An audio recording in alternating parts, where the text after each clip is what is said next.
नमस्कार। उम्मीद करते हैं आप अच्छे होंगे, स्वस्थ होंगे, मस्त होंगे और तंदुरुस्त होंगे। आप अपनी पढ़ाई को बिल्कुल अच्छे से कर रहे होंगे। तो बिना वेस्ट किए टाइम हम चलते हैं अपने टॉपिक की तरफ। तो इससे वाले पहले वीडियो में हम लोगों ने सीखा था टीथ के बारे में, दांत के बारे में, कि जो दांत होते हैं वो 4 प्रकार के होते हैं: इंसीजर, किनाइन, प्रीमोलर और मोलर। इन सब का काम क्या है इसके बारे में हम लोगों ने अध्ययन कर लिया था। आज उसके आगे के पार्ट वाले के बारे में हम लोग अध्ययन करने वाले हैं। आज का हम लोग का पार्ट होगा डाइजेशन का अगला टॉपिक जो है ये आमाशय, ये आपका यकृत, पैनक्रियाज, छोटी आंत को हम आज कवर करने वाले हैं। तो आज हम पढ़ने वाले हैं इस टॉपिक के बारे में। हम बात करें जो डाइजेशन है, डाइजेशन में हम लोगों ने मुख में जो लार ग्रंथियां हैं उस लार ग्रंथि के बारे में हम लोगों ने अध्ययन कर लिया था। कौन कौन से लार हैं, कौन किसका पाचन करता है, उसका हम लोग अध्ययन किए थे। तो हम बात करें इसका, तो इसे बोलते हैं ग्रास नली, इसे बोलेंगे ग्रास नली, इसे बोलेंगे ग्रास नली। ये है ग्रास नली, ग्रास नली। और यह जो पार्ट है ये वाला, इसको बोलते हैं ये जो है इसे वो बोलते हैं यकृत, इसको बोलेंगे यकृत, यकृत। और यह जो आपको गोल दिख रहा है संरचना, इसको बोलते हैं पित्ताशय। क्या बोलेंगे? पित्ताशय, इसको बोलेंगे पित्ताशय। और इधर ये जो दिख रहा है संरचना, इसको बोलते हैं अग्नाशय, इसको बोलेंगे अग्नाशय। यहाँ लिख दें अग्नाशय, अग्नाशय, इसको बोलते हैं अग्नाशय। इसके बाद ये जो नीचे है ये छोटी आंत है।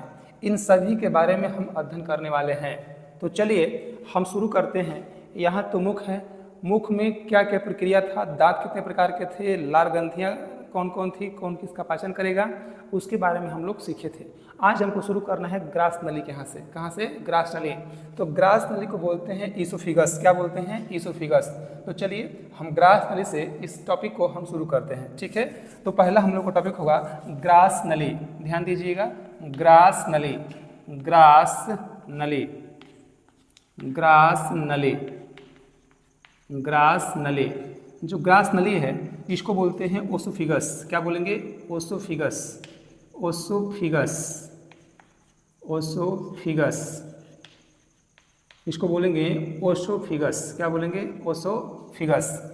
इसका काम क्या होता है?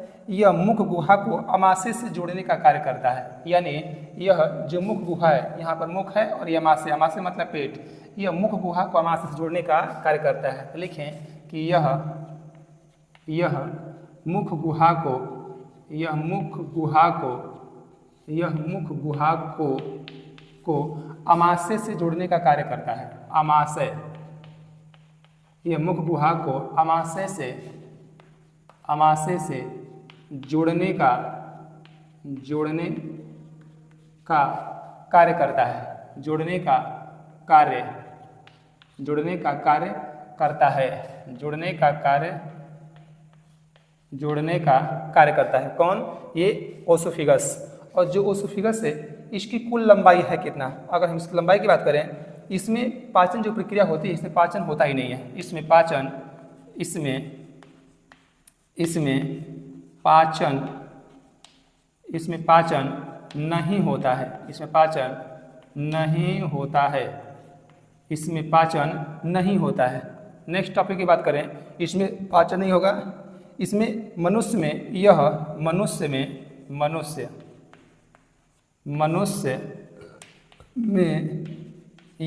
कौन? ईसोफिगस। मनुष्य में 10 इंच लंबी होती है। 10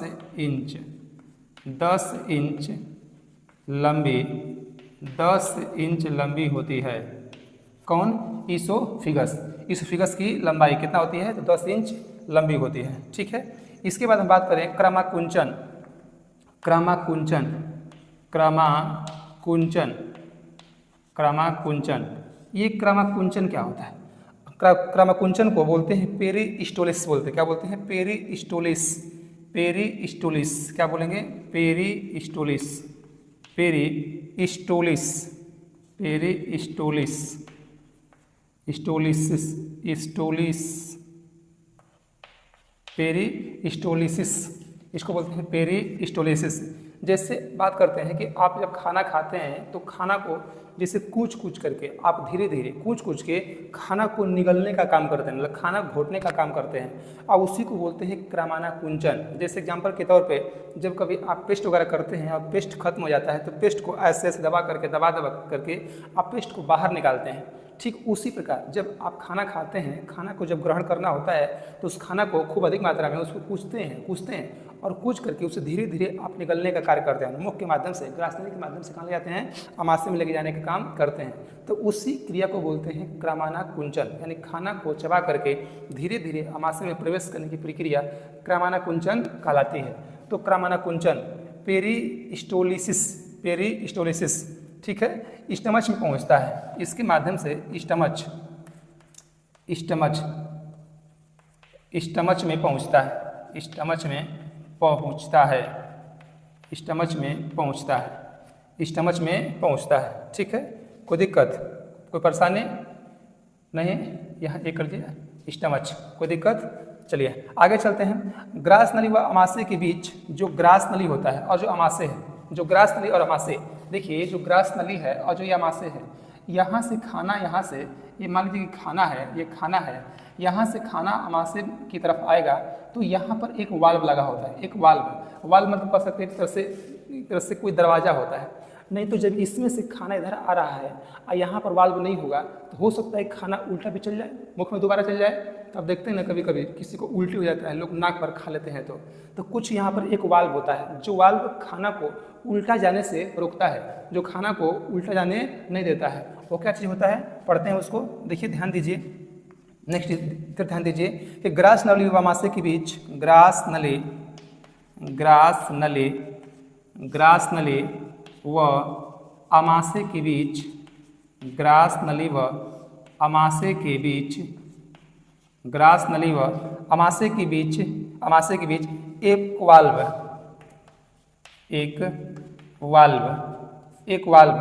वाल्व उसका नाम है तो स्फिंक्टर। क्या नाम है, स्फिंक्टर,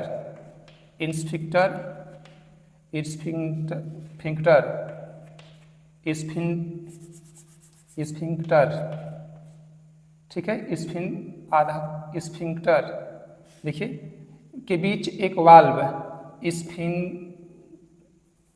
आधा क रहेगा, स्फिंक्टर वाल्व, ठीक है, स्फिंक्टर वाल्व। इसको आप लिख सकते हैं अंग्रेजी में स्फिंक्टर वाल्व, ठीक है, स्फिंक्टर वाल्व होता है, स्फिंक्टर वाल्व होता है जो खाना को उल्टा जाने से रोकने का कार्य करता है। कौन, स्फिंक्टर वाल्व, ठीक है। जो भोजन को लिख दें यहाँ पर कि जो भोजन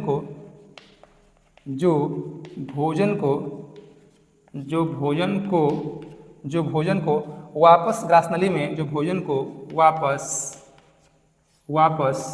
ग्रासनली में जाने से रोकता है, ग्रासनली में जाने से रोकता है, ग्रासनली में जाने से रोकता है। कौन, स्फिंक्टर वाल्व। यहाँ तक किसी कोई दिक्कत, कोई परेशानी नहीं, आगे चला जाए। चलिए अब चलते हैं हम अमाशय की तरफ। ये जो ग्रास नली थी, ग्रास नली की जो लंबाई होती है कितनी होती है, तो 10 इंच होती है। इसमें खाना का पाचन होता ही नहीं है। यह अमाशय को, यह जो मुख गुहा है उसे जोड़ने का कार्य करता है। यहाँ पर एक वाल्व लगा होता है जिस वाल्व का नाम होता है स्फिंक्टर वाल्व होता है, जो खाना को अमाशय से मुख की तरफ जाने से रोकने का कार्य करता है। कोई दिक्कत, कोई परेशानी।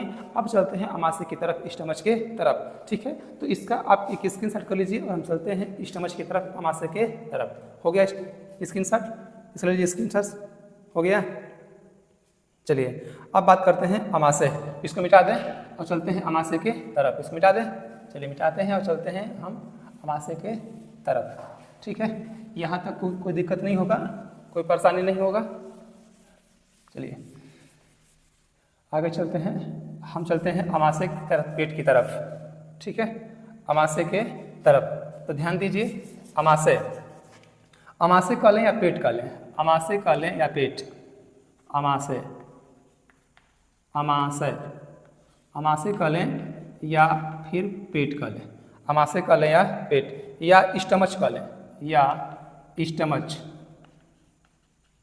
स्टमच, स्टमच मतलब ही पेट। यह आहार नली का सबसे चौड़ा भाग होता है। इसकी बात करें तो यह आहार नली का, यह आहार नली का, यह आहार नली का, यह आहार नली का सबसे चौड़ा भाग होता है। सबसे चौड़ा भाग, सबसे चौड़ा भाग होता है। यह आहार नली का सबसे चौड़ा भाग होता है। कौन?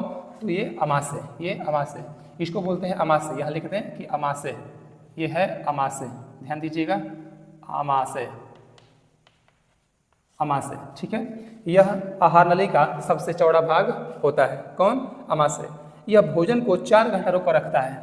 बात कर लें तो यह भोजन को 4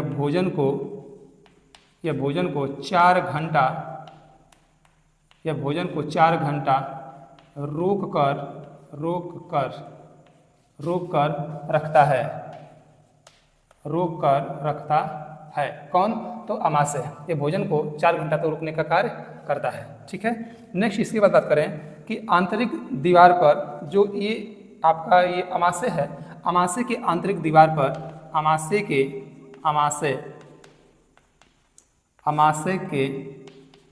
आंतरिक दीवार पर, आंतरिक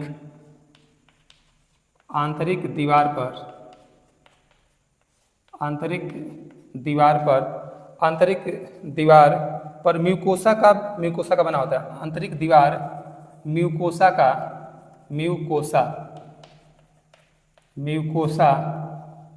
बना होता है, म्यूकोसा का बना होता है, म्यूकोसा का बना होता है।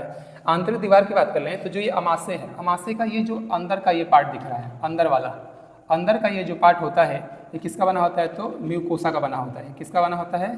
तो म्यूकोसा का।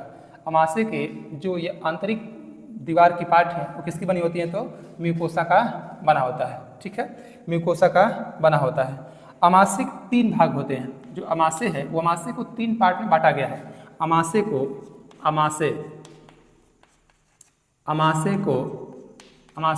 3 पार्ट में बांटा गया है।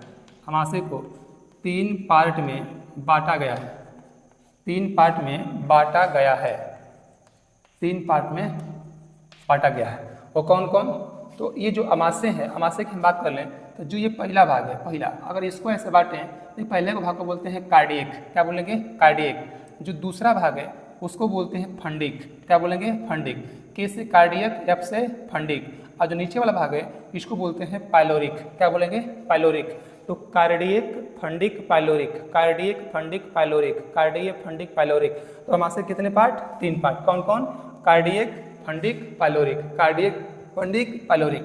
आइए इन तीनों के बारे में हम एक एक करके समझने का प्रयास करते हैं, ठीक है। जो अग्रभाग होता है, अग्रभाग, जो अमाशय का अग्रभाग है, अग्रभाग, अग्रभाग, अग्रभाग कौन सा होगा? तो अग्रभाग को बोलते हैं कार्डियक। क्या बोलेंगे? कार्डियक। अग्रभाग को बोलते हैं कार्डियक। और जो मध्य भाग है, मध्य भाग, जो मध्य भाग है, मध्य भाग, मध्य भाग, मध्य भाग को बोलते हैं फंडिक। क्या बोलेंगे? फंडिक। मध्य भाग को बोलेंगे फंडिक। और जो ये थर्ड भाग है, यानी अग्रभाग, मध्य भाग और पश्च भाग, पश्च भाग, जो पश्च भाग है, पश्च भाग, इसको बोलते हैं कार्डियक, फंडिक, पाइलोरिक। क्या बोलेंगे? Pyloric, pyloric. क्या बोलेंगे? पाइलोरिक। कितने भाग हैं? 3 भाग। अग्रभाग, मध्य भाग, पश्च भाग, अग्रभाग, मध्य भाग, पश्च भाग, ठीक है। अब चलते हैं कि जो ये अमाशय का जो फर्स्ट भाग कार्डियक भाग है, इसका काम क्या है। तब सीखते हैं कार्डियक के हम लोग बारे में कि कार्डियक का काम क्या है, ठीक है। तो इस दोनों को मिटा दें तो अग्रभाग का बोलेंगे कार्डियक, मध्य भाग को बोलेंगे फंडिक, पश्च भाग का बोलेंगे पाइलोरिक। अब इन तीनों में से हम फर्स्ट को देखें, इसका नाम क्या है? कार्डियक। किसका नाम? कार्डियक। तो कार्डियक को पढ़ें। जो ये आपका फंडिक है, पाइलोरिक है, इसको मिटा दें और चलते हैं आगे, ठीक है। चलिए देखिए ध्यान से, हम एक एक पार्ट को सीखते चलेंगे आराम से, कोई दिक्कत नहीं होगा।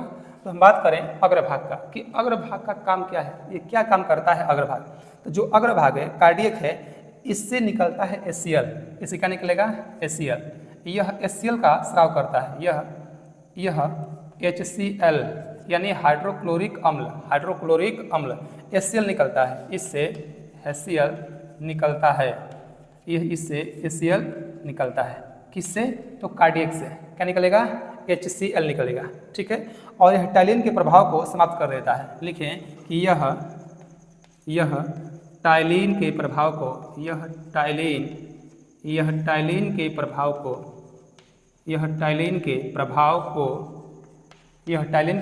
को समाप्त कर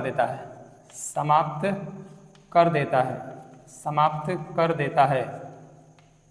यह टाइलिन के प्रभाव को समाप्त, जो मुख में हम पढ़े थे कि जो इसमें एंजाइम है और अधिक कौन निकलता है? टाइलिन नामक एंजाइम। खाना उस टाइलिन नामक एंजाइम से होते हुए कहाँ आता है? अमाशय में। और जब अमाशय में आता है तो जो कार्डियक है इसमें क्या मिलता है? HCl हाइड्रोक्लोरिक अम्ल। और वह टाइलिन के प्रभाव को खत्म करता है। कहाँ पर? तो कार्डियक वाले भाग में, अमाशय कार्डियक वाले भाग में उसका प्रभाव खत्म हो जाता है। यहाँ तक कोई दिक्कत, कोई परेशानी? खत्म हो जाता है और कीटाणुओं को मार देता है। और लिखें कि और कीटाणुओं को मार देता है। कीटाणुओं को मार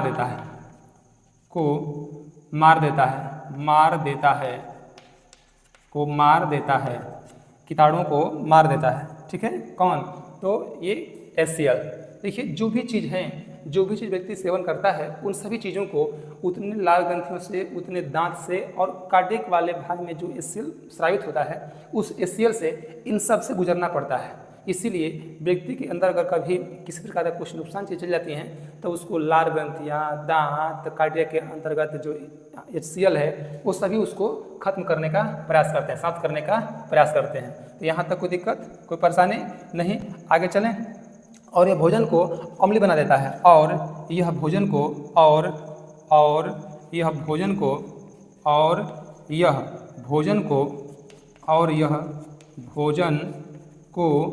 अम्लीय बना देता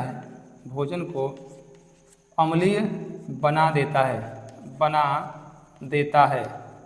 और यह भोजन को अम्लीय बना देता है। कौन? तो कार्डियक। यहाँ तक कोई दिक्कत, कोई परेशानी? तो इसका आप स्क्रीनशॉट कीजिए और हम चलते हैं इसके आगे। हो गया स्क्रीनशॉट? चलिए मिटाते हैं और चलते हैं इसके हम आगे। इसको मिटा दें?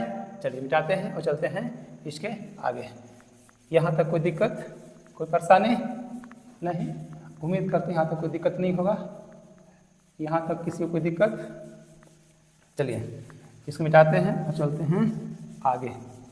ठीक है। चलिए अब चलते हैं इसके हम लोग आगे। तो जो कार्डियक है, कार्डियक हम लोग देख लिए। अब कार्डियक के बाद क्या है? फंडिक। इसके बाद क्या है? फंडिक। तो हम बात करें फंडिक का कि फंडिक में होता क्या है। ठीक है। तो बात करें फंडिक का, जो दूसरा है। दूसरा कौन सा है? तो फंडिक। दूसरा है फंडिक। ठीक है। दूसरा फंडिक। इसको F से इंडिकेट करेंगे। किससे? F से इंडिकेट करेंगे। इसमें होता क्या है कि इसमें कांटे नुमा संरचना पाई जाती है। इसमें कांटे नुमा संरचना पाई जाती है। कांटे नुमा संरचना पाई जाती है। कांटे नुमा संरचना पाई जाती है। ये जो फंडिक है, इस फंडिक में ऐसे कांटे नुमा संरचना देखने को मिलती है। ये जो कांटे नुमा संरचना है यह खाना को रोक रखता है। और जब व्यक्ति वही खाना नहीं खा रहता है तो यह जो कांटे नुमा संरचना है इसको बोलते हैं रूजी। और यह रूजी खड़ा हो जाता है। और जब रूजी खड़ा हो जाएगा तो जब व्यक्ति खड़ा होगा, जब व्यक्ति बैठेगा तो यह रूजी उसके पेट में चुभेगा। तो जब पेट में चुभेगा तो व्यक्ति को दर्द महसूस होता है। तो लोग कहते हैं कि हमारा पेट दर्द हो रहा है, क्योंकि खाना खाए नहीं है। और जब वही खाना नहीं खाएंगे तो रूजी जो संरचना है यह खड़ा हो जाएगा और पेट में चुभन करने का काम करेगा। इसका काम है खाना को लंबे समय तक रोक कर रखने का कार्य करना। किसका काम है? तो रूजी नामक संरचना का। ठीक है। तो इसमें कांटे नुमा संरचना पाई जाती है जिससे रूजी कहते हैं। जिसका बोलते हैं रूजी कहते हैं। जिसे रूजी कहते हैं। लिखें कि जिसे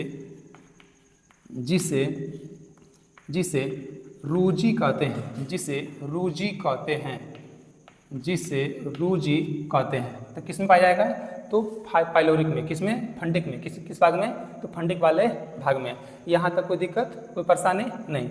अब चलते हैं जो पाइलोरिक है उसके तरफ, चलते हैं पाइलोरिक की तरफ। तीसरा भाग कौन सा है? तो पाइलोरिक भाग। पाइलोरिक जो पाइलोरिक है इसका काम क्या है?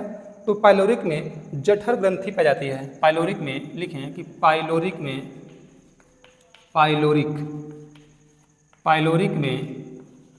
में जठर ग्रंथि पाई जाती है। जठर ग्रंथि पाई जाती है। जठर ग्रंथि पाई जाती है। कहाँ पर? पाइलोरिक में। जिसे जठर रस कहते हैं। जिसे क्या बोलेंगे? जिसे जठर रस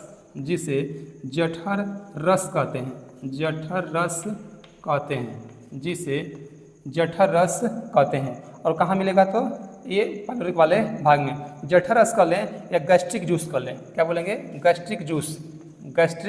क्या बोलेंगे? गैस्ट्रिक जूस बोलेंगे। क्या बोलेंगे? गैस्ट्रिक जूस कहते हैं। कोई दिक्कत, कोई परेशानी नहीं। जो जठर ग्रंथि है, जठर ग्रंथि जब काम नहीं करती है तो उससे रोग हो जाता है। जब जठर ग्रंथि काम नहीं करती है, लिखें कि जब जठर ग्रंथि काम नहीं करती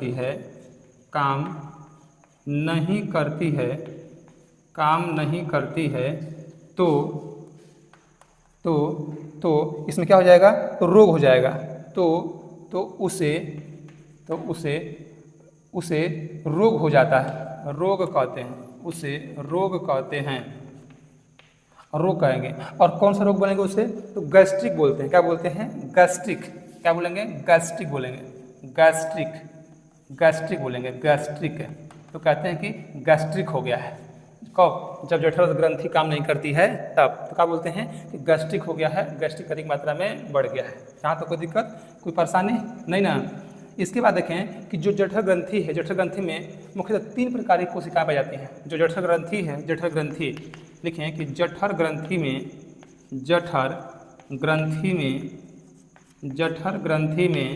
मुख्यतः 3 प्रकार की कोशिकाएं पाई जाती हैं। 3 प्रकार की कोशिकाएं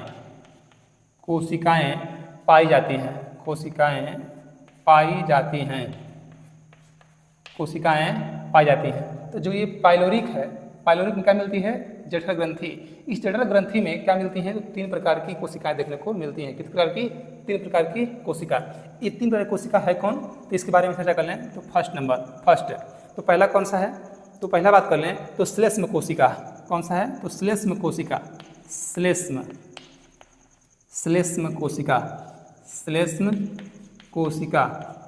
पहला भाग है श्लेष्म कोशिका। इसको श्लेष्म कोशिका कहें या म्यूकस सेल। क्या बोलेंगे? Mucus cell. क्या बोलेंगे? म्यूकस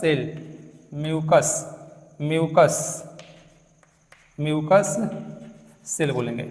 श्लेष्म कोशिका या म्यूकस सेल बोलेंगे। इसका काम क्या है? जो ये पाइलोरिक में जठर ग्रंथि है, जठर ग्रंथि में जो फर्स्ट कोशिका है श्लेष्म कोशिका, इसका काम क्या है? इसका काम क्या है? ये श्लेष्म म्यूकस का स्राव करती है। ये श्लेष्म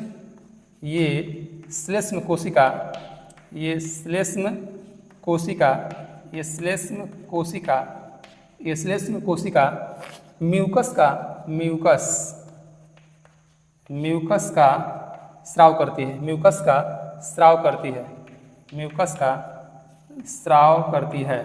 म्यूकस का स्राव करती है। ठीक है, यहाँ तक कोई दिक्कत, कोई परेशानी नहीं। अब देखते हैं दूसरा नंबर। दूसरा है मुख्य कोशिका। दूसरा कौन सा है? दूसरा है मुख्य कोशिका। दूसरा पार्ट मुख्य कोशिका।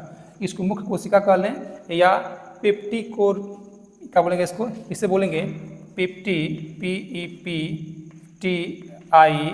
CO, पेप्टिको, या कह सकते हैं या ZYMOGEN, ठीक है, इसे पेप्टिक यार गुमाइगन कहे गए, ठीक है। इसका काम क्या है कि यह पेप्सिन तथा रेनिन नामक यह पेप्सिन तथा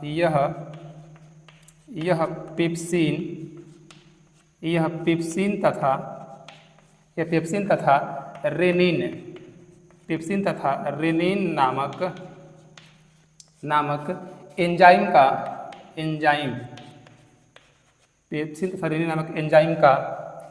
का स्राव करती है, पेप्सिन या रेनिन नामक एंजाइम का स्राव करती है। कौन? तो मुख्य कोशिका। इसके बाद जो थर्ड नंबर है उसकी हम बात कर लें तो भित्ति कोशिका। जो थर्ड नंबर है इसका नाम है भित्ति कोशिका। क्या नाम है? भित्ति कोशिका। क्या नाम है? भित्ति कोशिका, ठीक है। और भित्ति कोशिका को हम बोलेंगे, क्या बोलेंगे? ऑक्सीनेटिक, OXYNTIC, ऑक्सीनेटिक, ठीक है। इसका काम क्या है? तो यह HCl हाइड्रोक्लोरिक अम्ल का स्राव करती है। लिख रहे हैं कि यह HCl यानी हाइड्रोक्लोरिक अम्ल, यह HCl यानी हाइड्रोक्लोरिक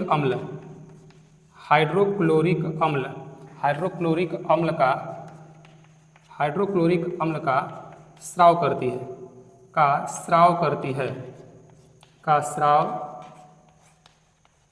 करती है। तो कितनी कोशिकाएं?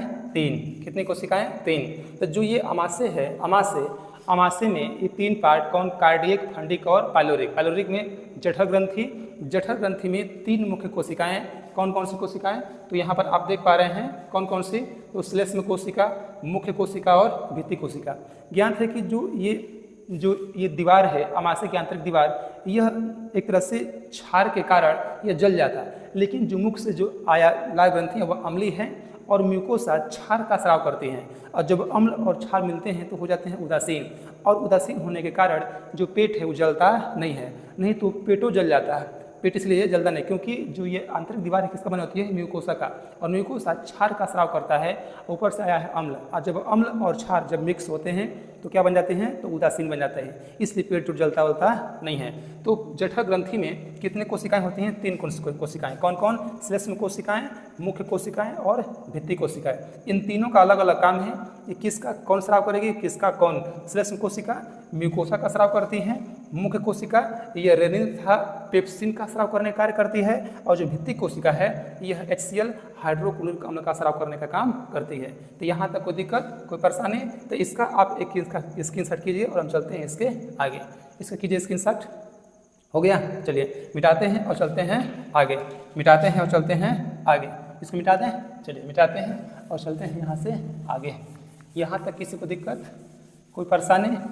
उम्मीद करते हैं कोई दिक्कत नहीं होगा, कोई परेशानी नहीं होगा। यहाँ तक किसी को दिक्कत है?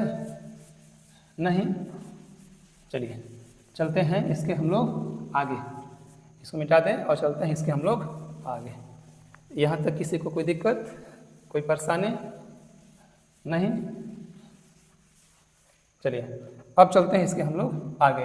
तो देखिए, अब जो अमाशय था, अमाशय के कितने पार्ट थे? 3 पार्ट। कौन कौन? Cardiac, fundic, pyloric.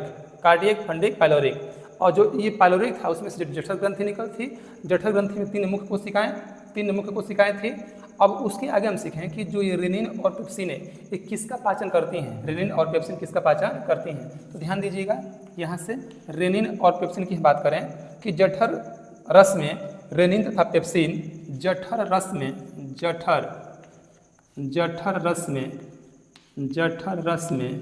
रेनिन तथा पेप्सिन, रेनिन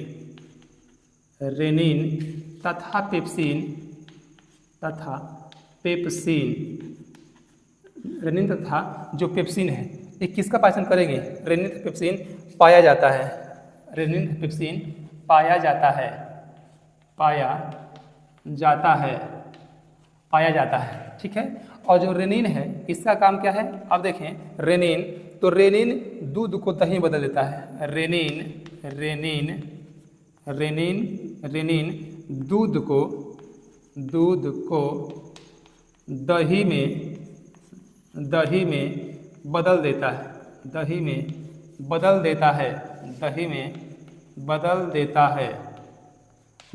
देता है। जब आप दूध खाते हैं तो रेनिन के माध्यम से दूध किस में बदल जाता है, तो दही में कन्वर्ट हो जाता है। ठीक है। इसके बाद जो पेप्सिन है, पेप्सिन ठीक है, देखिए अर्थात दूध को पचाता है। लिख दें यहाँ पर, अर्थात रेनिन दूध को दही में बदल देता है, अर्थात दूध को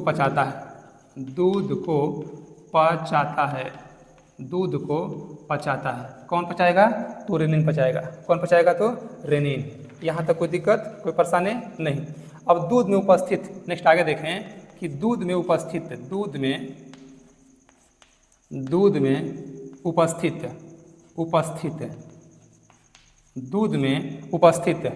उपस्थित जो केसिन प्रोटीन को, दूध में उपस्थित केसिन प्रोटीन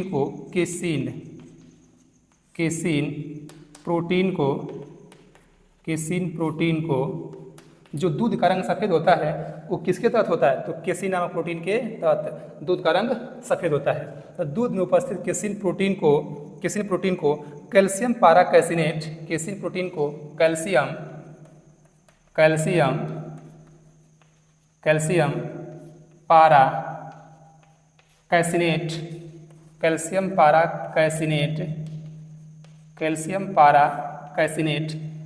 पारा कैसिनेट में बदल देता है। कौन बदल देगा, तो रेनिन नामक एंजाइम बदल देगा। यहाँ तक कोई दिक्कत। इसके बाद हम बात कर लें केसिन प्रोटीन के कारण ही, लिख दें कि केसिन प्रोटीन के कारण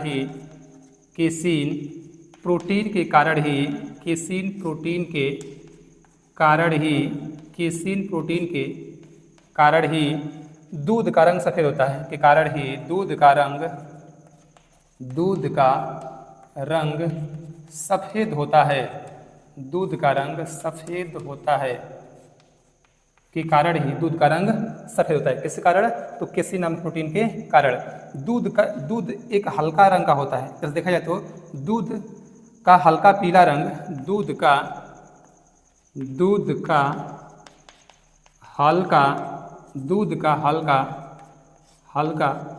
पीला रंग, हल्का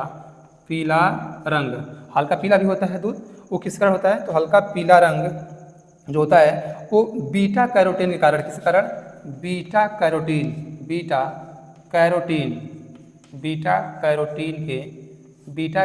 के कारण होता है। बीटा कैरोटीन के कारण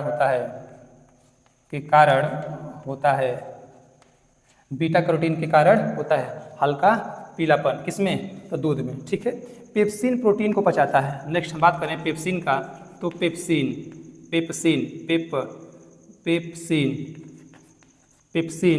प्रोटीन को पचाता है। पेप्सिन प्रोटीन को पचाता है।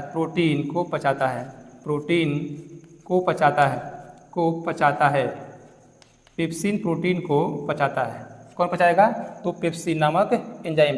यह प्रोटीन को पेप्टोन में बदल देता है। यह प्रोटीन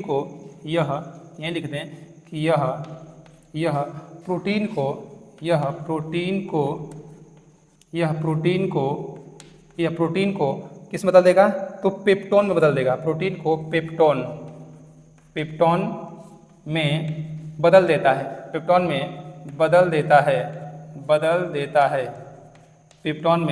बदल देता है। कौन, तो पेप्सिन प्रोटीन का पाचन करेगा और प्रोटीन को पेप्टोन में कन्वर्ट करने का काम करेगा। कौन, तो प्रोटीन करेगा। यहाँ पर कोई दिक्कत, कोई परेशानी नहीं।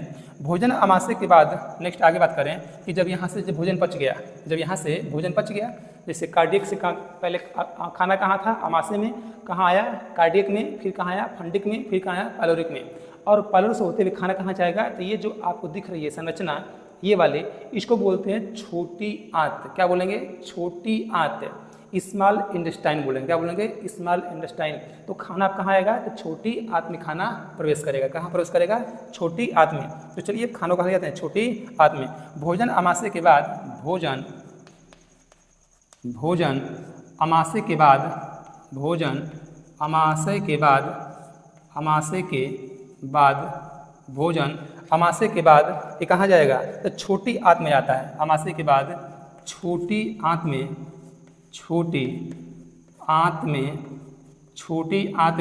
आता है।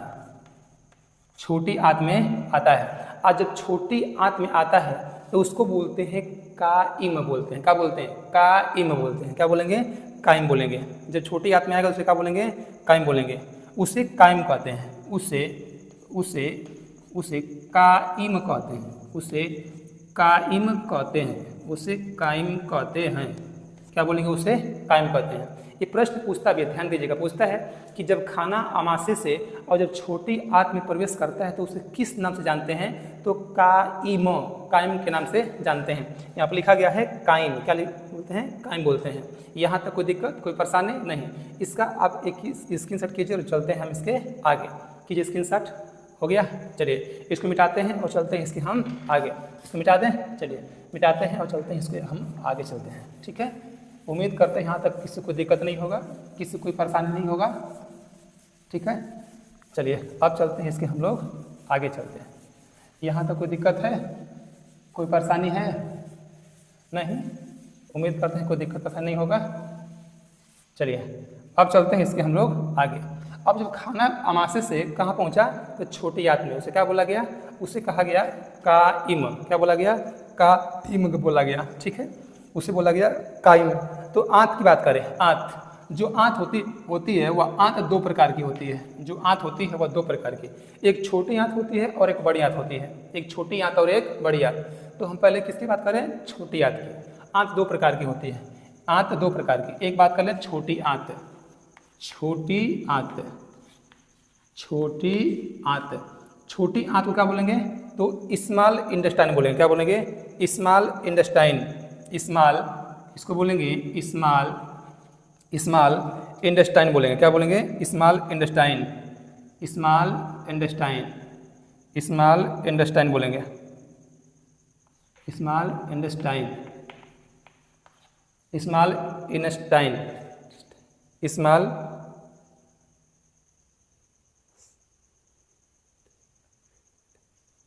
और जो दूसरा नंबर पे उसको बोलते हैं बड़ी आंत। क्या बोलेंगे? बड़ी आंत बोलेंगे। क्या बोलेंगे? बड़ी आंत बोलेंगे। और जो बड़ी आंत है उसको बोलते हैं लार्ज इंटेस्टाइन। लार्ज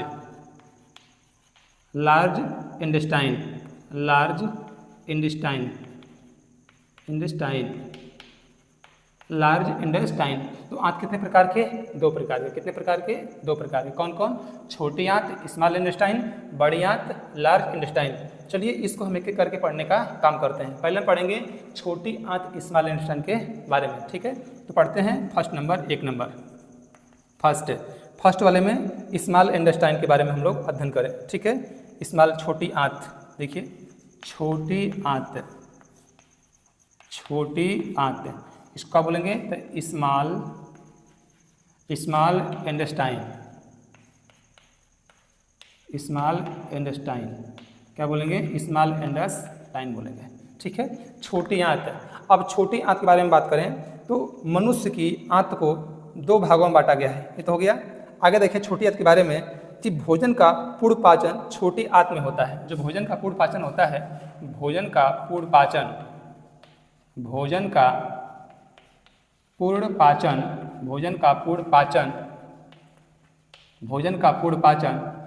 छोटी आंत में होता है। पूर्ण पाचन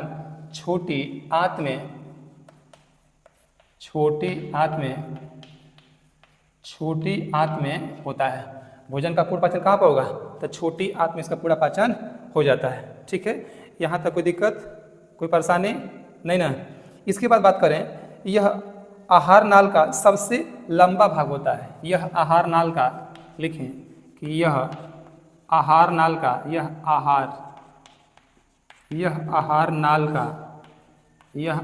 का सबसे लंबा भाग होता है। सबसे लंबा भाग होता है, सबसे लंबा भाग होता है। लेकिन अभी आपने सीखा कि जो सबसे चौड़ा भाग होता है वो कौन सा होता है, तो अमाशय। और लंबा होता है तो कौन होता है आपका, ये छोटी आंत होती है। अगर चौड़ा में कहे तो अमाशय, लंबा कहे तो छोटी आंत, लंबा कहे तो छोटी आंत और चौड़ा कहे तो कौन, अमाशय। कौन, अमाशय। यहाँ तक कोई दिक्कत नहीं। इसकी लंबाई जो होती है, इसकी लंबाई की बात कर लें,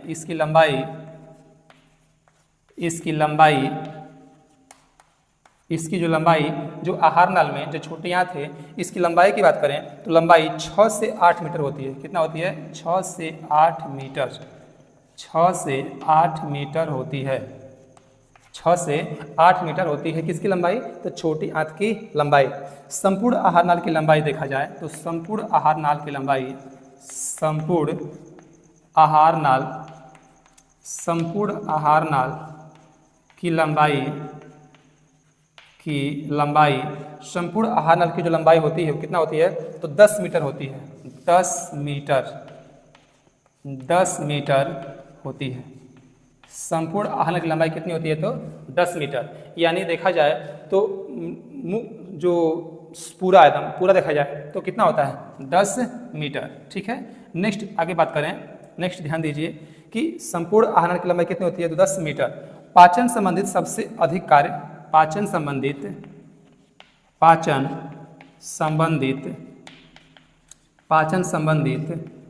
सबसे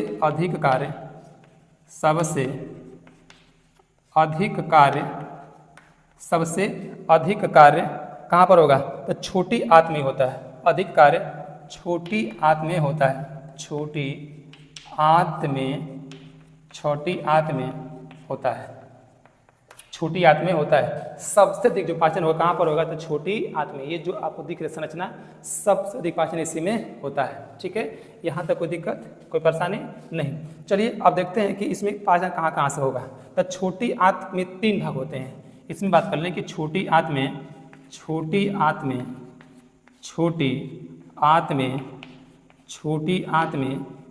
होते हैं। छोटी आंत में 3 भाग होते हैं, 3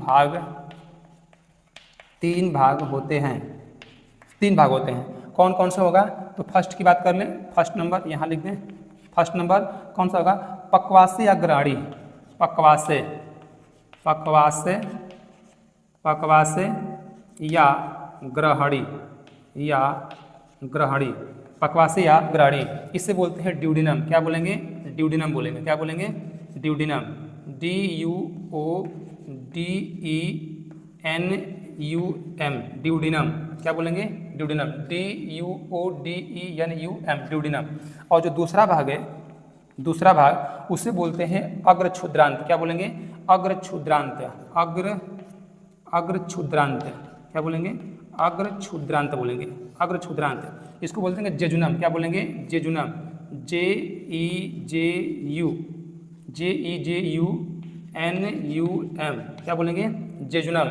और जो तीसरा पार्ट है यहाँ लिख दे रहे हैं। तीसरा को बोलते हैं क्षुद्रांत। क्या बोलेंगे, क्षुद्रांत। किसको बोलेंगे, क्षुद्रांत बोलेंगे। क्या बोलेंगे, क्षुद्रांत। इसको बोलते हैं इलियम। क्या बोलेंगे, इलियम, यानी ILILUM। क्या बोलेंगे, इलियम। तो छोटी आंत के कितने पार्ट होते हैं, तो 3 पार्ट। कितने पार्ट, 3 पार्ट। कौन कौन, पक्वाशय या ग्रहणी, या कह सकते हैं ड्यूडिनम। और जो अग्र भाग उसको बोलते हैं जेजुनम, और जो थर्ड पार्ट उसको बोलते हैं इलियम। जैसे हम बात कर सकते हैं कि ये जो फर्स्ट पार्ट यहाँ से लेकर के जब यहाँ से खाना अमाशय से छोटी आंत में जब प्रवेश कर रहे थे उसको क्या नाम दिया गया था, काइम कहा गया था। और जो ये वाला पार्ट है, ये वाला, इसको बोलते हैं ड्यूडिनम। क्या बोलेंगे, ड्यूडिनम बोलेंगे, इसे बोलेंगे ड्यूडिनम। और जो ये मध्य भाग है, मध्य वाला, इसको बोलते हैं ड्यूडिनम जेजुलम बोलेंगे। क्या बोलेंगे, जेजुलम, जे फॉर जेजुलम। और जो ये थर्ड पार्ट है, ये वाला जो थर्ड पार्ट है, ये वाला, इसको बोलते हैं इलियम। क्या बोलेंगे, इलियम बोलेंगे। क्या बोलेंगे, इलियम। तो छोटी आंत कितने पार्ट, 3 पार्ट। कौन कौन सा, duodenum, jejunum, ileum, duodenum, jejunum, ileum, duodenum, jejunum, ileum. कितने प्रकार के, 3 पार्ट में। कितने पार्ट में, 3 पार्ट में। अब वो तीनों पार्ट का काम क्या है उसको हम सीखने का प्रयास करते हैं। उससे पहले आप देखिए कि ये जो छोटी आंत है, इसको पढ़ने से पहले हमको ध्यान दें कि यह जो यकृत है, जब खाना इस आमाशय से जब छोटी आंत में जाता है तो खाना एक तरह से यहाँ पर होता है कैसा, अम्लीय होता है, अम्लीय। लेकिन जब छोटी आंत में जाएगा तो इधर आपका है यकृत, और जो ये वाला पार्ट है इसको बोलते हैं पित्ताशय, इसको बोलते हैं पित्ताशय। जो गोल दिख रहा है इसको बोलते हैं पित्ताशय बोलते हैं। और ये जो है ये है अग्नाशय। अग्नाशय से 3 पूर्णपाचक रस निकलते हैं, 3 पूर्णपाचक रस निकलते हैं। अब वो 3 पूर्णपाचक रस को पचाने के लिए खाना अम्लीय नहीं, खाना क्या चाहिए, क्षारीय चाहिए, खाना क्षारीय चाहिए। तो इसमें से जो अग्नाशय है इसमें निकलते हैं 3 रस। कौन कौन निकलते हैं, तो लाइपेज, एमाइलेज और ट्रिप्सिन। कौन कौन, लाइपेज, एमाइलेज और ट्रिप्सिन। तो जब ये खाना क्षारीय होगा तभी यह पाचन करेगा, कौन, अग्नाशय, नहीं तो खाना को पाचन नहीं करेगा। तो खाना को अम्लीय से क्षारीय करने का काम कौन करता है, तो लीवर। कौन करता है, लीवर। लीवर को बोलते हैं यकृत। इससे क्या करता है कि यह बाइल यानी जूस निकालने का काम करता है, पित्त निकालने का काम करता है। और जो पित्त निकालता है वो पित्त कहाँ इकट्ठा होता है, तो इस ब्लैडर में। इसको बोलते हैं गाल ब्लैडर, या कह सकते हैं पित्ताशय। क्या बोलेंगे, गाल ब्लैडर या पित्ताशय। और पित्ताशय जब यहाँ से खाना आता है तो जो खाना अम्लीय होता है उस खाना को ये पित्ताशय उसमें अपना जो रस है, जूस है, पित्ताशय है, अब उसको जो यकृत से निकला है उसको इस मिला करके खाना को अम्लीय से क्या बनाता है, क्षारीय बनाता है। और जब खाना क्षारीय बनता है तो अग्नाशय से जो लाइपेज, एमाइलेज, जो ट्रिप्सिन निकलते हैं वह आगे खाना का पूर्ण पाचन करने का काम करते हैं। लेकिन ये जो यकृत है और जो अग्नाशय है इन दोनों को काम करने के लिए कहेगा कौन, कहेगा कौन, तो जो ड्यूडिनम है, ड्यूडिनम, इस ड्यूडिनम में 2 हार्मोन्स निकलते हैं, 2 हार्मोन्स। कौन कौन सा, तो एक कोलेसिस्टोकाइनिन और एक सिक्रेटिन, एक कोलेसिस्टोकाइनिन और एक सिक्रेटिन। तो जो कोलेसिस्टोकाइनिन है वो करेगा इसको उत्तेजित और जो सिक्रेटिन है वो करेगा इसको उत्तेजित, और तब जाकर के ये निकालेगा क्या, ये निकालेगा एंजाइम। ये सब कैसे प्रोसेस है इसको हम सीखने का प्रयास करते हैं। तो देखिए, तो जो यकृत है, यकृत, लीवर, अब लीवर में से कौन सा जूस निकलते हैं उसमें से खाना का पाचन कैसे होता है उसके बारे में सीखने का हम लोग प्रयास करते हैं। उससे पहले आप इसका एक बार स्क्रीनशॉट कीजिए और हम चलते हैं इसके आगे। इसे करिए स्क्रीनशॉट, हो गया स्क्रीनशॉट। चलिए मिटाते हैं और चलते हैं इसके हम आगे। इसको मिटाते हैं, चलिए मिटाते हैं और चलते हैं इसके हम आगे। यहाँ तक किसी को दिक्कत, कोई परेशानी, उम्मीद करते हैं यहाँ तक कोई दिक्कत नहीं होगा, कोई परेशानी नहीं होगा। तो जो छोटी आंत है, छोटी आंत के कितने पार्ट होते हैं, तो 3 पार्ट। कौन कौन सा, ड्यूडिनम, जेजुलम, इलियम। कौन कौन सा, duodenum, jejunum, ileum, duodenum, jejunum, ileum, duodenum, jejunum, ileum. अब उसमें से हम पढ़ते हैं पहले किसके बारे में, पहले पढ़ते हैं हम यकृत के बारे में। किसके बारे में, यकृत के बारे में, ठीक है। यकृत, ध्यान दीजिएगा, यकृत, यकृत, जो यकृत है इसको बोलते हैं लीवर। क्या बोलेंगे, लीवर, इसको बोलते हैं लीवर। क्या बोलेंगे, लीवर बोलेंगे, ठीक है। यह सबसे बड़ी पाचक ग्रंथि है। बात करें, यह सबसे बड़ी, यह सबसे बड़ी, यह सबसे बड़ी पाचक ग्रंथि है, यह सबसे बड़ी पाचक ग्रंथि है, यह सबसे बड़ी पाचक ग्रंथि है। कौन, लीवर सबसे बड़ी पाचक ग्रंथि है। इसका भार लगभग 1.5 kg का होता है। इसका भार, इसका भार, इसका भार लगभग, इसका भार लगभग 1.5 kg का होता है, यानी 1.5 kg होता है। इतना होता है, कितना, 1.5 kg किसका भार, तो लीवर का भार होता है। यहाँ तक कोई दिक्कत नहीं। यह अपने क्षतिग्रस्त हिस्सों को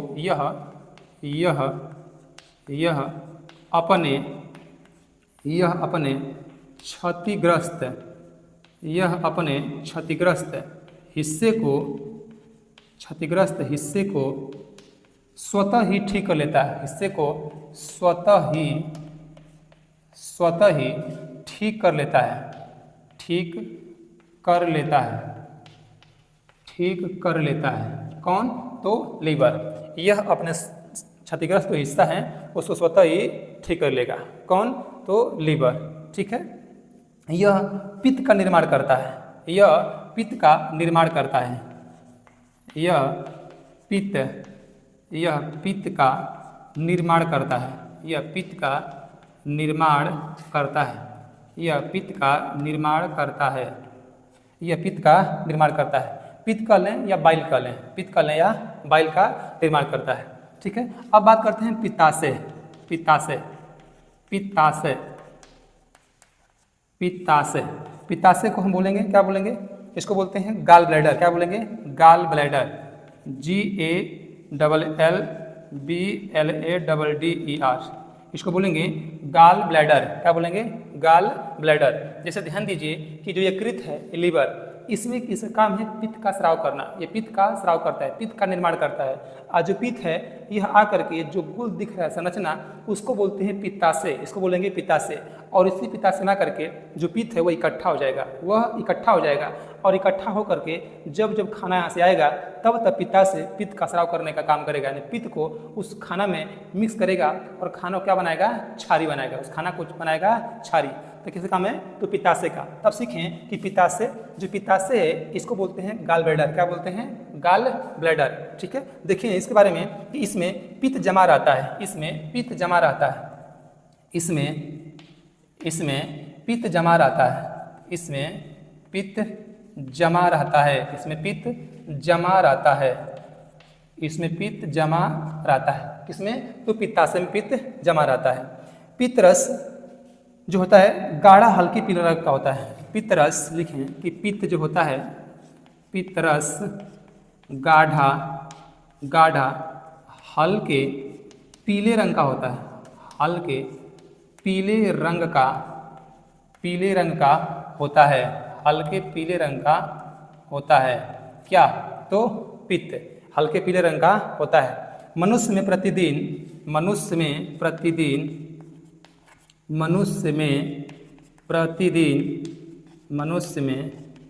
प्रतिदिन जो पित्त होते हैं वो कितना स्राव होते हैं? तो 600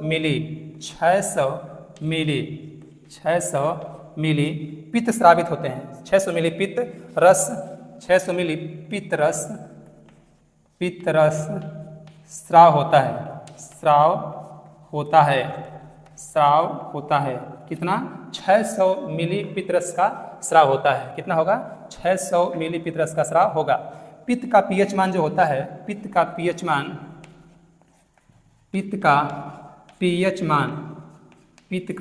जो पीएच मान है वो कितना होता है?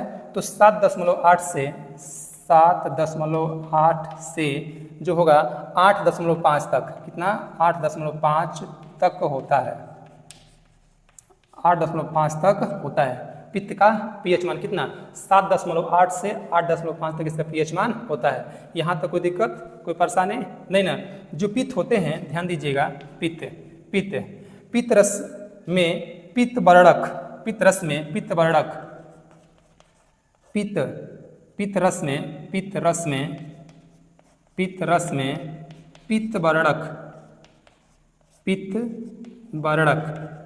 पित्त बरड़क यानी बाइल पिगमेंट कह सकते हैं। क्या बोलेंगे? Bile pigment. क्या बोलेंगे? Bile pigment. जैसे कि हम बात कर सकते हैं, जैसे बात कर लें तो बिलुरुबिन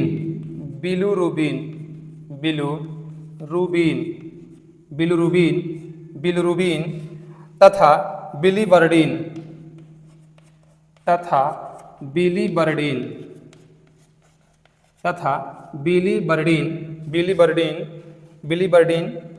पाए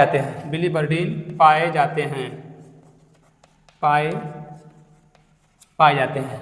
यहाँ तक कोई दिक्कत, कोई परेशानी नहीं। तो जो ये पित्ताशय है, पित्ताशय में पीएच मान 7.8 7.5 कितना निकलेगा? तो 600 मिली पित्त रस निकलता है। इसमें और कौन कौन निकलते हैं जूस? तो बिलीबर्डिन या बाइलरुबिन और बिलीबर्डिन इसमें पाए जाते हैं। यहाँ तक कोई दिक्कत नहीं। इसका आप पुनः एक इसके साथ कीजिए, हम चलते हैं आगे। ठीक है, कीजिए। हो गया? चलिए मिटाते हैं और चलते हैं इसके हम लोग आगे। मिटाते हैं इसको, चलिए मिटाते हैं और चलते हैं इसके हम आगे। ध्यान दीजिएगा। यहाँ तक कोई दिक्कत, कोई परेशानी? उम्मीद करते हैं यहाँ तक कोई दिक्कत परेशानी नहीं होगा। चलिए, तो पित्त का काम क्या है? पित्त का काम है उसको इकट्ठा करने का काम करना। जो गाल ब्लैडर, इसका काम क्या है? पित्त को इकट्ठा करने का काम करना। और जो यकृत है उसका काम है पित्त का स्राव करने का काम करना। ठीक है, अब चलते हैं आगे। जो फर्स्ट था हम लोग का जो ग्रास नली, जो छोटी आंत में क्या था? पहला पक्वाशय। पहला क्या था? पक्वाशय या ग्रहणी। बात कर ले फर्स्ट, पक्वाशय या ग्रहणी पक्वाशय या ग्रहणी। और पक्वाशय और ग्रहणी क्या बोलते थे? इसको बोलेंगे ड्यूडिनम। क्या बोलेंगे? ड्यूडिनम। आगे लिखे हैं, आप ध्यान दीजिएगा। ड्यूडिनम, जो ड्यूडिनम है इसका काम क्या है? तो इसमें से मैंने बताया कि इसका काम पाचन करना नहीं है, बल्कि इसमें से 2 हार्मोन स्रावित होते हैं। कितने हार्मोन्स? 2 हार्मोन्स इसमें स्रावित होते हैं, एक कोलेसिस्टोकाइनिन और एक सेक्रेटिन। एक कोलेसिस्टोकाइनिन और एक सेक्रेटिन। अब ये दोनों हार्मोन्स करता क्या है? तो जो कोलेसिस्टोकाइनिन है वह यकृत को करता है उत्तेजित कि आप इसमें से जूस निकालिए, आप जूस निकालने का काम कीजिए। कौन करता है? तो कोलेसिस्टोकाइनिन। आइए पढ़ते हैं उसको। तो पक्वाशय या ग्रहणी, देखिए ध्यान दीजिए, इसका काम क्या है? इसमें हम समझने का प्रयास करते हैं कि इसमें 2 प्रकार के हार्मोन स्रावित होते हैं। इसमें लिखें कि इसमें 2 प्रकार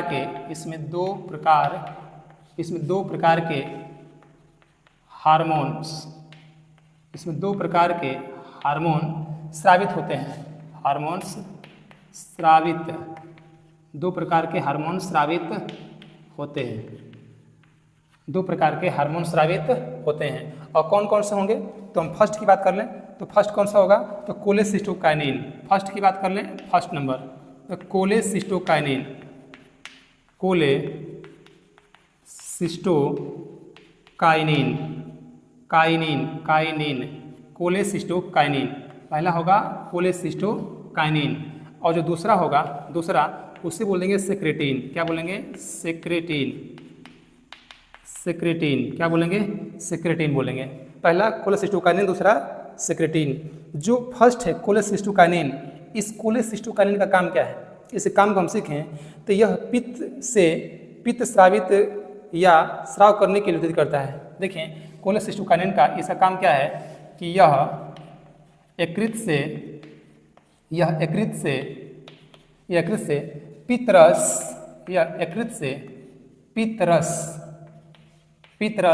स्रावित करने के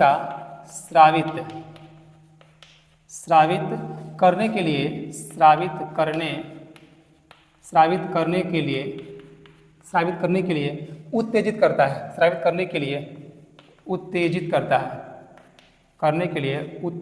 करता है। उत्तेजित करता है। कौन? तो यह कोलेसिस्टोकाइनिन। तो यहीं से ये ड्यूडिनम है, ड्यूडिनम के भाग से 2 निकलते हार्मोन्स। कौन कौन? कोलेसिस्टोकाइनिन और सेक्रेटिन।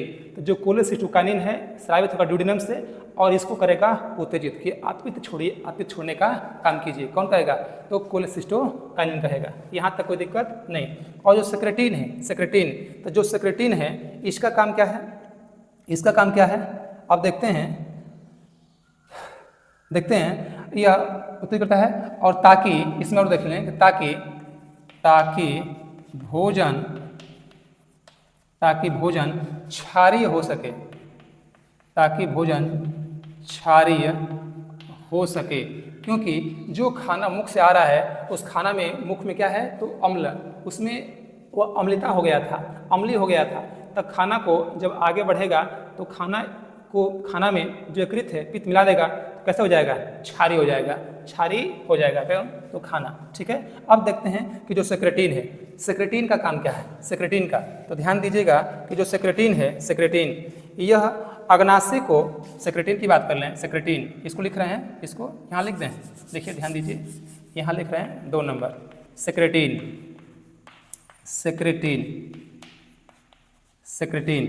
जो सेक्रेटिन है इसका काम है यह अग्नाशय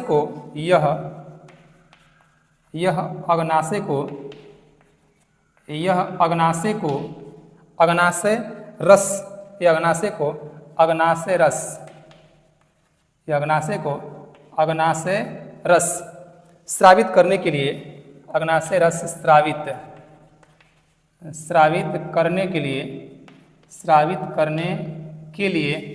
करने के लिए उत्तेजित करता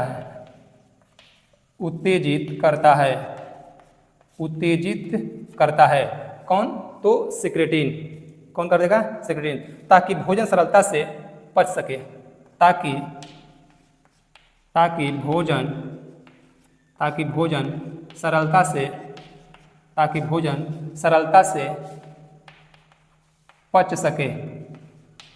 भोजन सरलता से पच सके। और जो ये अग्नाशय अग्नाशय से जो निकलेगा जो निकलेगा जूस उसे क्या बोलते हैं? अग्नाशयी जूस बोलते हैं। और अग्नाशय को बोलते हैं पैनक्रियाज बोलते हैं। क्या बोलते हैं? पैनक्रियाज। इसमें से कौन कौन निकलेगा? तो लाइपेज, एमाइलेज और ट्रिप्सिन। लाइपेज, एमाइलेज और ट्रिप्सिन। और ये निकलेगा तो खाना क्या कर देगा? खाना का पाचन कर देगा, खाना का पाचन। तो उसे बोलते हैं पूर्ण पाचक रस बोलते हैं। क्या बोलते हैं? पूर्ण पाचक रस।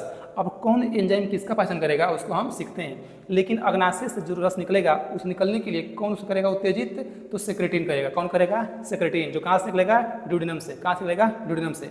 अब जो इसमें से निकलेंगे एंजाइम, वो एंजाइम कौन किसका पाचन करेगा उसको हम सीखने का प्रयास करते हैं। ठीक है, चलिए आगे देखते हैं कि जो अग्नाशय है, अग्नाशय से 3 प्रकार के एंजाइम निकलते हैं। अग्नाशय से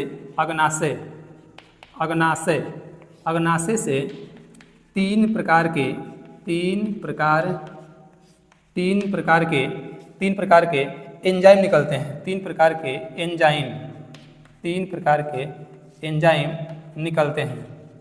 3 प्रकार के एंजाइम निकलते हैं। कौन कौन निकलता है? तो पहला की हम बात करें, पहला तो लाइपेज। कौन होगा? पहला होगा लाइपेज। कौन होगा? लाइपेज। और इस लाइपेज का काम क्या है? तो पित्तरस लिखें कि यह पित्तरस यानी पित्तरस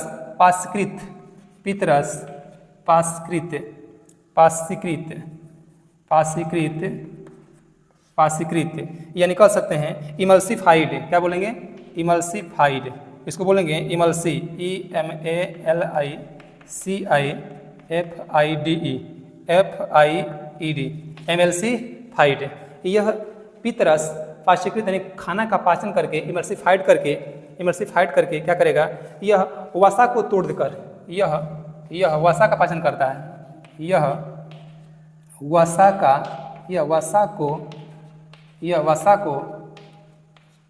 वसा को तोड़ करके ग्लिसरॉल तथा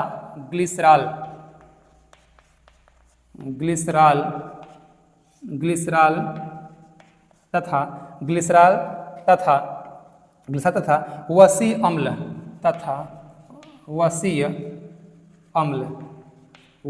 अम्ल इसको बोलते हैं फैट्रिक एसिड। क्या बोलेंगे? फैट्रिक एसिड में बदल देता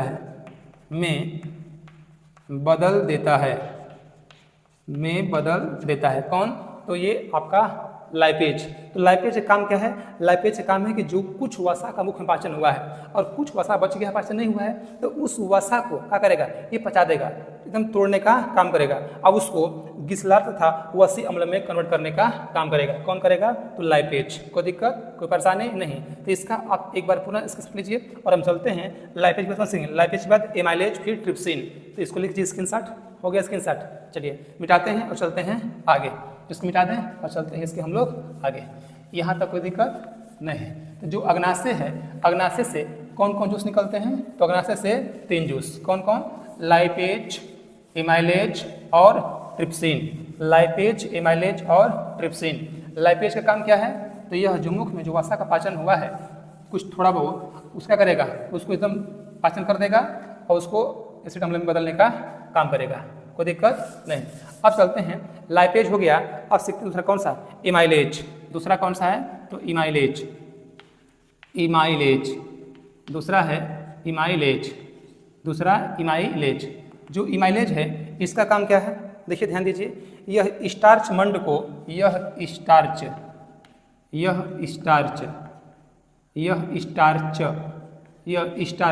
पोस्ट में मंड, यह स्टार्च मंड को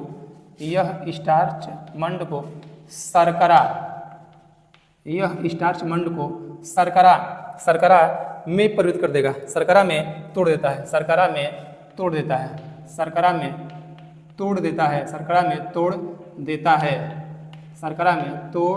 है। कौन? तो इमाइलेज। जो थोड़ा बहुत पाचन हुआ था स्टार्च का, उसका यहाँ पर इमाइलेज कर देगा, पूर्ण पाचन करने का काम करेगा। ठीक है। इसके बाद हम बात कर लें जो तीसरा है, तीसरा ट्रिप्सिन। तीसरा कौन सा है? तो ट्रिप्सिन। जो ट्रिप्सिन नामक एंजाइम है इसका काम क्या है? तो इसका काम देखिए कि यह प्रोटीन को पेप्टोन, यह प्रोटीन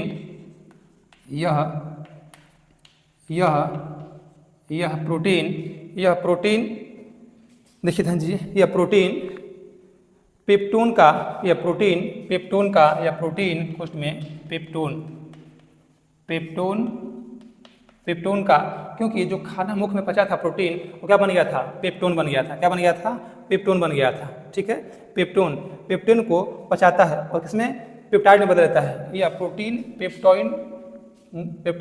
पेप्टोन को पचाता है और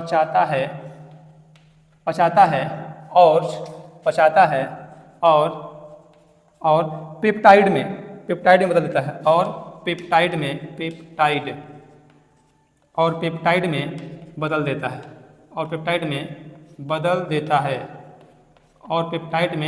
देता है कौन? तो ट्रिप्सिन नामक एंजाइम। याद करने के लिए एक ट्रिक ध्यान दीजिएगा, लेट ट्रिक है, एक ट्रिक कर ले इसको। ट्रिक कौन सा? LAT, lipase amylase trypsin. कहाँ से निकलते हैं? तो अग्नाशय से। कहाँ से निकलेंगे? अग्नाशय।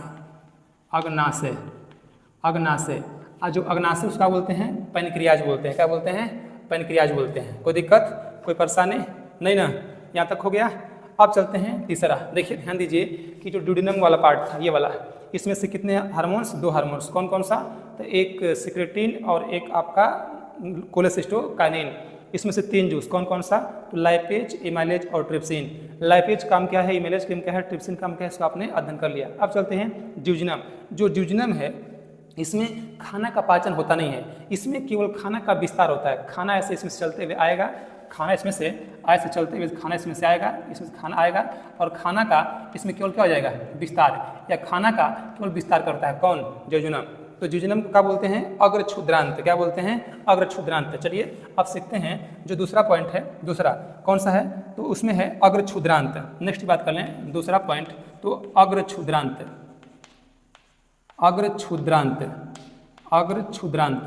और जो अग्रक्षुद्रांत है उसको बोलते हैं क्या? उसको बोलेंगे जेजुनम। क्या बोलेंगे? जेजुनम। इसको बोलेंगे जेजुनम, GEJUNUM। क्या बोलेंगे? जेजुनम बोलेंगे, जेजुनम। और ये इसका काम क्या है? इसमें पाचन की क्रिया नहीं होती है। इसमें पाचन की क्रिया नहीं होती है। इसमें पाचन की क्रिया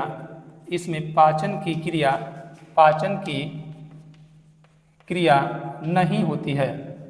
इसमें पाचन की क्रिया नहीं होती है। किसमें? जेजुनम में पाचन क्रिया नहीं होती है। इसमें भोजन का केवल विस्तार होता है। इसमें भोजन का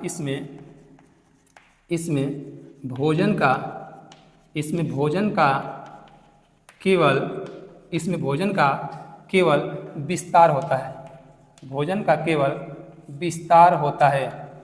इसमें भोजन का केवल विस्तार होता है। किसमें? तो जेजुनम वाले पार्ट में। ठीक है, अब देखते हैं तीसरा नंबर। तीसरा यानी कौन? क्षुद्रांत। कौन सा? क्षुद्रांत। इसको क्या बोलेंगे? इसको बोलते हैं इलियम। क्या बोलेंगे? इलियम। इसको बोलेंगे इलियम, ILEUM। क्या बोलेंगे? इलियम। जो इलियम है इसमें भोजन का पाचन तथा अवशोषण दोनों होता है। लिखें कि इसमें भोजन का पाचन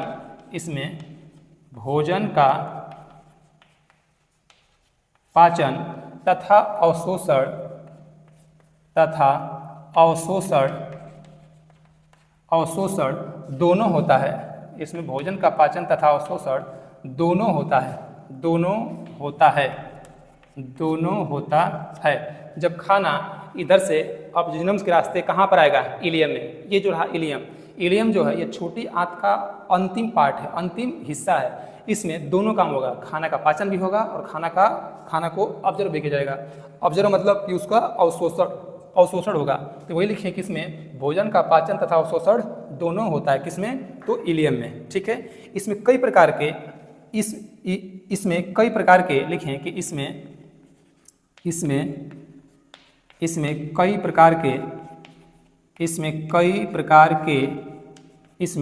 कई प्रकार के आंतरस निकलते हैं। कई प्रकार के आंतरस आंतरस निकलते हैं।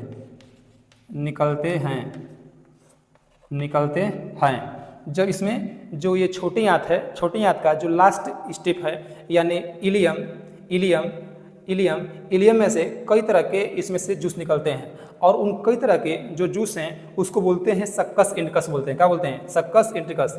आंतरिक रस निकलते हैं जिसे लिखें कि जिसे सक्कस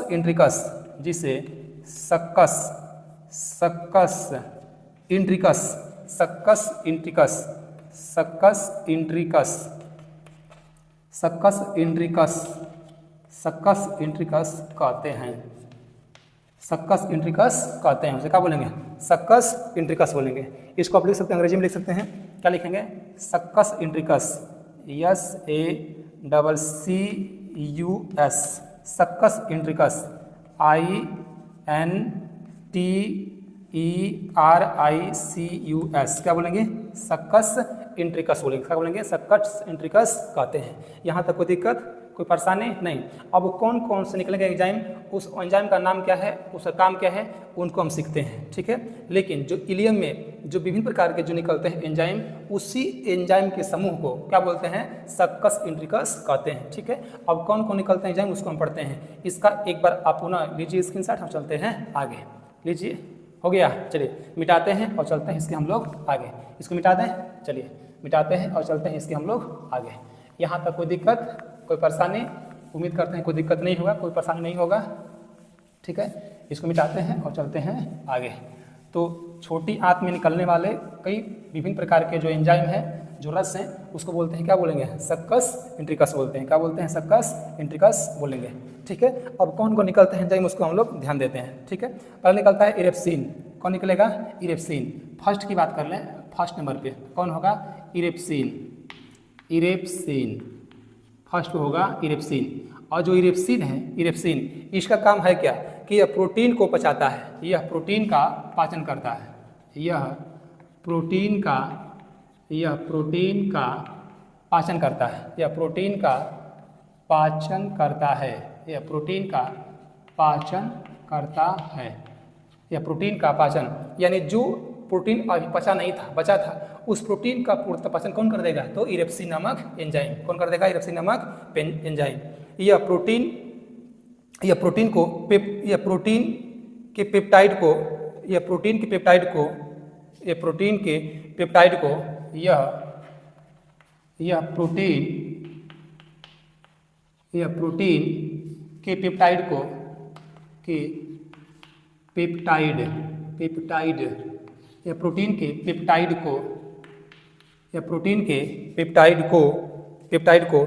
एमिनो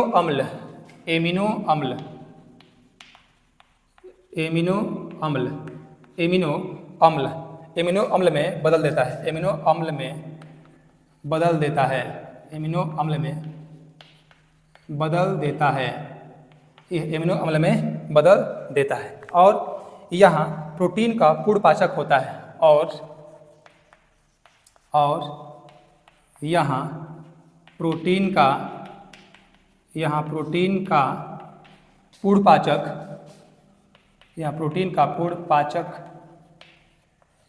का पूर्ण पाचक हो जाता है।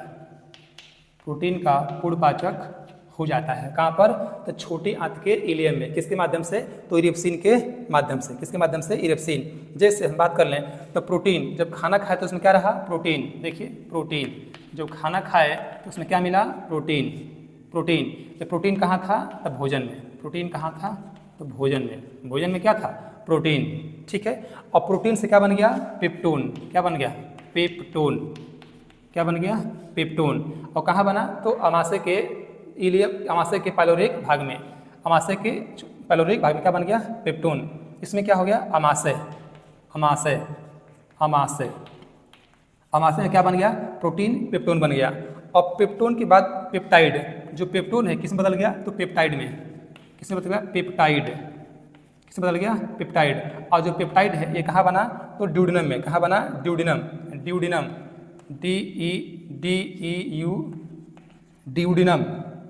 ENUM। कहाँ बना? ड्यूडिनम में क्या बन गया? पेप्टाइड बन गया। और पेप्टाइड से क्या बन गया? एमिनो अम्ल बन गया। क्या बन गया? एमिनो अम्ल, एमिनो अम्ल। और जो एमिनो अम्ल है वो कहाँ बन गया? तो इलियम में। कहाँ बन गया? इलियम में। इलियम कहाँ बन गया? इलियम, इलियम कहाँ बन गया? तो इलियम में बन गया। ठीक है, तो देखिए प्रोटीन का पाचन कहाँ कहाँ हो रहा है। तो पहले प्रोटीन था भोजन में, जब भोजन से प्रोटीन पचत क्या बन गया? पेप्टोन बन गया। कहाँ पर? अमाशय में। अमाशय से आगे बढ़ा प्रोटीन तो क्या बन गया? पेप्टाइड। कहाँ पर? ड्यूडेनम, छोटे आंत के फर्स्ट पार्ट में। अब यहाँ से आगे बढ़ा इमिनो अम्ल, क्या बन गया? इलियम। इलियम में क्या बन गया? इमिनो अम्ल बन गया। कौन? प्रोटीन। यानी प्रोटीन का पूर्ण पाचक हो गया कहाँ पर? तो इलियम के भाग में। और किस एंजाइम से? तो इरेप्सिन नामक एंजाइम से इसका पूर्ण पाचन हो गया। ठीक है, इसके बाद हम 2 नंबर बात करें। 2 नंबर तो इसमें अब बात करें तो कौन सा होगा? तो लाइपेज। इसमें लाइपेज, लाइपेज, इसमें लाइपेज। और जो लाइपेज है एक इसका काम क्या है? तो ये वसा का पाचन करता है। यह वसा का पाचन करता है। यह वसा का पाचन करता है। यह वसा का पाचन करता है। और वसा को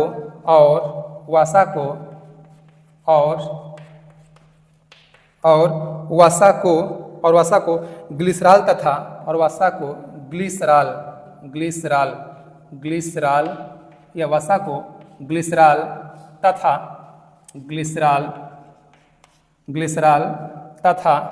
वसी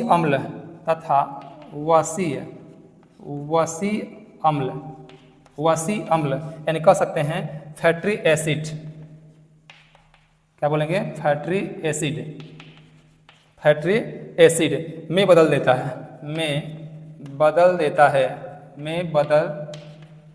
है। ठीक है, ये जो लाइपेज है यह वसा का पाचन करता है और वसा को ग्लिसरॉल तथा वसी अम्ल फैटिक एसिड में बदल देता है। ये कहाँ मिलेगा? तो इलियम में। कहाँ मिलेगा? इलियम में। इसके बाद हम बात करें 3 नंबर तो लाइपेज तो हो गया। बात करें माल्टोज। ठीक है, इसमें एग्जाम्पल देख लें। एग्जाम्पल के तौर पर पहले इसका कैसे कैसे वसा बदलेगा तो देखिए, ध्यान दीजिए। तो लाइपेज से क्या बनेगा? वसा। देखिए लाइपेज किसका किया पाचन? तो वसा का। और जब वसा बदला तो किस में हो गया? तो ग्लिसरील में। तो किस में हो गया? ग्लिसरॉल या ग्लिसरील, कुछ भी लिख सकते हैं। ग्लिसरॉल प्लस वसी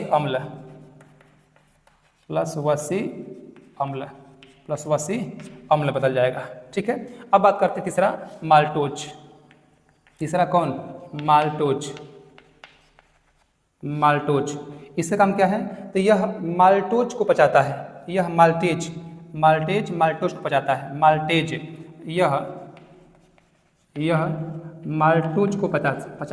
माल्टोज को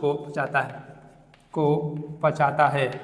यह माल्टोज को पचाता है। कौन? माल्टेज। बात करें 4 नंबर पे तो 4 नंबर इसके बाद बात करें सुक्रेज। कौन? सुक्रेज। तो यह सुक्रोज को पचाता है। यह सुक्रोज को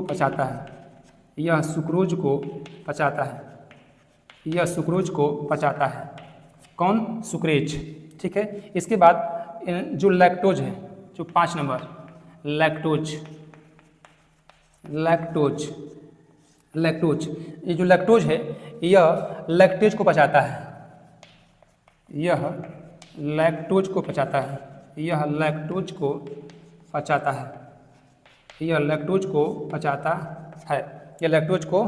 है। यहाँ तक कोई दिक्कत? यानी जो छोटी आंत है, छोटी आंत का जो अंतिम पार्ट है इलियम से विभिन्न प्रकार के एंजाइम निकलते हैं। कौन कौन से? इरिप्सिन, लाइपेज, माल्टेज, सुक्रेज और लैक्टेज। ये विभिन्न चीज़ों का करते हैं पाचन और इन्हीं सभी एंजाइमों के समूह को बोलते हैं सक्कस इंट्रिकस बोलते हैं। क्या बोलते हैं? सक्कस इंट्रिकस बोलते हैं। यहाँ तक कोई दिक्कत? इसका आप एक स्क्रीनशॉट लीजिए पुनः और चलते हैं इसके हम लोग आगे।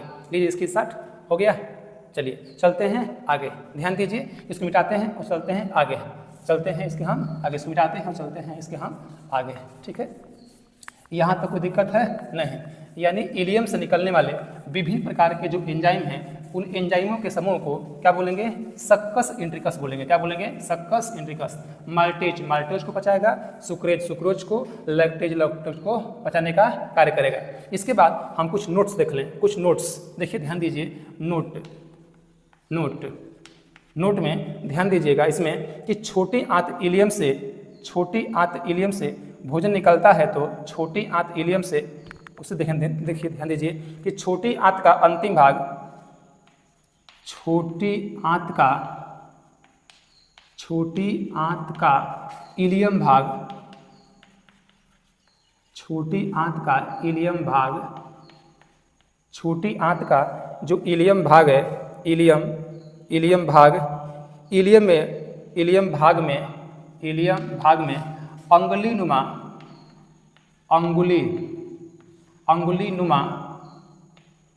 अंगुलीनुमा संरचना पाई जाती है। संरचना पाई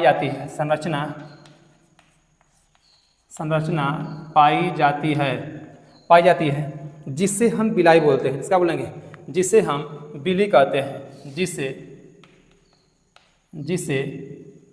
जिसे बिली, ऐसे भी लिख सकते हैं कि VILLI बिली कहते हैं, जिसे हम बिली कहते हैं। यहाँ तक कोई दिक्कत नहीं, बिली कहते हैं। बिलाई अवशोषण कार्य करता है, लिखे नीचे कि बिलाई अवशोषण का कार्य करता है, अवशोषण का कार्य करता है, बिलाई अवशोषण का कार्य करता है। ठीक है, यानी जो उसमें से जूस निकले हैं और उसका पाचन हो गया है तो उस पाचन को करता है वो बिल्कुल सूख लेता है। कौन? ये जो उंगलीनुमा देखने को मिलती है संरचना, ये जो इलियम है, इलियम में जो देखने को मिलती है संरचना उंगली जैसा क्या करता है कि जो भोजन का पाचन हो गया है और जो भोजन से जो जूस निकला है उस जूस को क्या करता है? ऑब्जर्व कर लेता है, उस जूस को सूखने का काम करता है। कौन करेगा? तो बिलाई करेगा। कौन करेगा? बिलाई। वही लिखे हैं कि बिली कहते हैं बिलाई अवशोषण का कार्य करता है। किसका शोषण करेगा? तो पचे हुए भोजन का, यानी पचे हुए भोजन के जूस का पाचन करता है। ठीक है, इसके बाद नोट 2 की बात कर लें। नोट 2, जो नोट 2 है इसमें है कि छोटी आंत इलियम से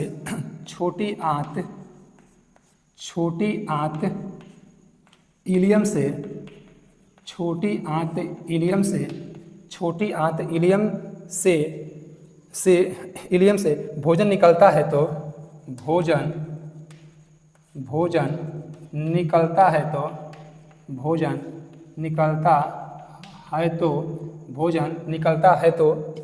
तो काइल का रूप ले लेता है।